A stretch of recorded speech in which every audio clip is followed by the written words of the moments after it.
Hello and welcome to the fourth part of this tutorial series. I'm Avikash and let's continue with our tutorial. In this tutorial, we will see how to use select statement to get data from the database to our uh, uh, let's say first what we do is we put a combo box here and we will try to populate this combo box with data from our database when we click a button.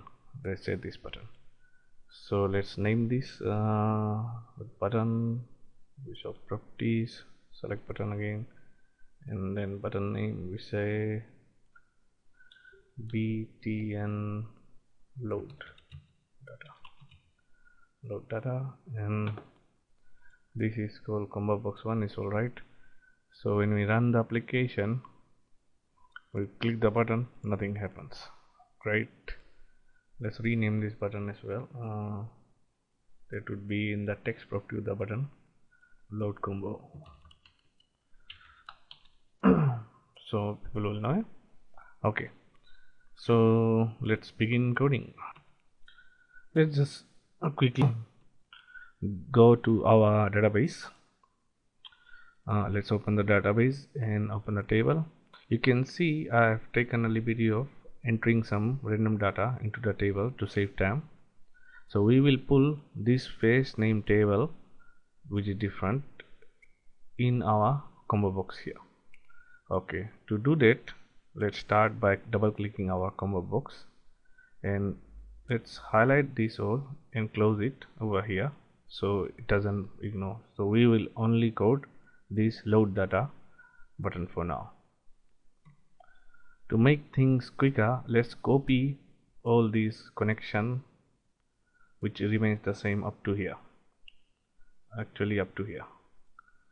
Let's copy all that, close here, paste. Let's enter just space for command text, and command text would be once again SQL. Let's make space, so that would be SQL select statement goes like this: select let's say all from, what's my table name, my table. Select all from my table. Okay, now up to here let me just explain what will happen. When I click the load data button, it will connect to the database as we know from previous tutorial and get all data from the table. Now we need to store this data temporarily somewhere. So fortunately for us, this OLDB class has a built-in reader method which can store data temporarily in a variable. So we will just call that OLEDB reader, sorry, data reader, and then we have to give a variable name. Let's say reader equals now we have to execute the statement. So let's say cmd dot execute reader method, like that. I know it's very complicated, it looks very complicated for now, but it will get a lot easier once you do programming yourself, and basically this is the exact code you will be using time and again. So even though it looks complicated, you can just copy the code somewhere and use it again and again. No need to memorize the code. So yeah, so now what will happen is this cmd execute reader statement will execute the statement and store data temporarily in this reader object. Now we need to get data out of this reader object and add it to our combo box, combo box 1. So how we do that is we type the name of combo box 1 dot items dot add, and the add is method, so double bracket and close it like so, and then we can just close the connection, cn dot close connection. Oops, it's a method, so it goes like this. Now basically we are not putting any parameter here, that's why it's underlined red. So to add, it asks us to add what, so we need data out of this reader object. So we say reader, then we use the square brackets, and then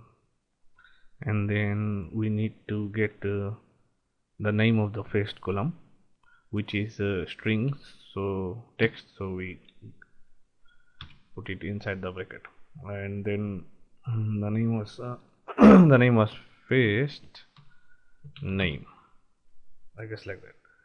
Yeah, so now from this all data that came from table, it gets first name column, which is stored in this reader object, and adds to combo box. And we have to put whole thing dot to string, and then it's a method. What toString does is, if the data is not string, not text, it converts it to text. Otherwise, because we are putting data back into the text box, it might show some error. So toString, now let's see if it works. We run the program, the combo box is blank, and we load combo box. No data exists for row or column. Hold on. Oh, turns out we have to make this reader actually read to get data from this execute reader command. How we do that is very simple. One more step, unfortunately. Reader dot, it has a read method, like so. Now it will read data. Let's see. Now we run it, and no data here, and we load data. Oh, only one data. That makes sense, because we only ran this statement one time. We need to loop this statement from starting of the first row of the table to the last row, and looping is very simple. What we do is, let's come down here, we will use while loop. We type while and then press tab twice to complete the statement. So basically it says while what is true, while we say reader dot read is true, while reader is reading, sorry, what the hell, while reader is reading, do what? While reader is reading, add this to the combo box. Make sense? While reader is reading data, we keep adding data to the combo box. Take this out. How about now? This yeah, while reader dot read, yeah, okay. While read, obviously we have to close the connection after this, so let's put it back up here. Okay, so while reader is reading, that means loop this from start of the table to end, so all data we can get from the table. Let's try again. Combo box is empty, and then load data. See, combo box is filled. Obviously no data is showing up in here. When we select, that we will do next. Based on the selection of the combo box, we will fill required data on this text box. That's next. Thank you for